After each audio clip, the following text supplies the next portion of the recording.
BRS ఆత్మీయ సమ్మేళన కార్యక్రమాలు సూర్యాపేట జిల్లా కోదాడ నియోజకవర్గంలో గ్రామాన ఘనంగా నిర్వహిస్తున్నారు. కోదాడ మండలం కాపుగల్లులో సర్పంచ్ కాసాని వెంకటేశ్వర్లు ఆధ్వర్యంలో జరిగిన ఆత్మీయ సమ్మేళనంలో కోదాడ ఎమ్మెల్యే బొల్లం మల్లయ్య యాదవ్, బీఆర్ఎస్ జిల్లా అధ్యక్షులు మెట్టు శ్రీనివాసరావు పాల్గొన్నారు. అంతకుముందు గ్రామానికి చేరుకున్న వీరికి బీఆర్ఎస్ శ్రేణులు ఘనస్వాగతం పలికారు.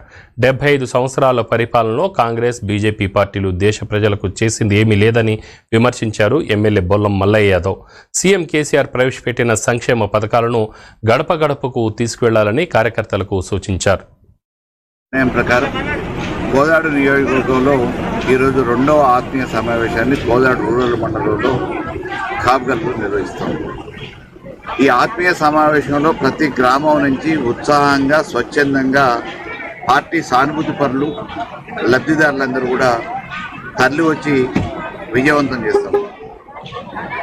గత 10 సంవత్సరాల క్రితం, 9 సంవత్సరాల క్రితం తెలంగాణను పోలిస్తే ఈనాటి తెలంగాణ ఎన్నో 1000 రెట్ల అభివృద్ధి జరిగింది. సంక్షేమ కార్యక్రమాల వల్ల లబ్ధి జరుగుతూ ఉంది. సామాన్య ప్రజలందరూ కూడా సంతోషంగా ఉన్నారు అనడానికి అనేక రకమైన ఉదాహరణలు.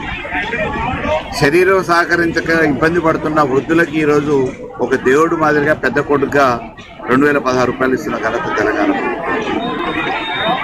జీవితం ఏమైపోతుందో భర్తను కోల్పోయిన ఆ ఆడపడుచు ముందు నుయ్యి వెనక పోయి అత్తగారింటి దగ్గర ఉండలేక, తల్లిగారింటి దగ్గర పోలేక ఇబ్బంది పడుతున్న ఆడబిడ్డకి ప్రభుత్వం అండగా ఉంది ఒక పెద్దన్నగా అని చెప్పేసి వితంతు పింఛన్ ఇస్తున్న ఘనత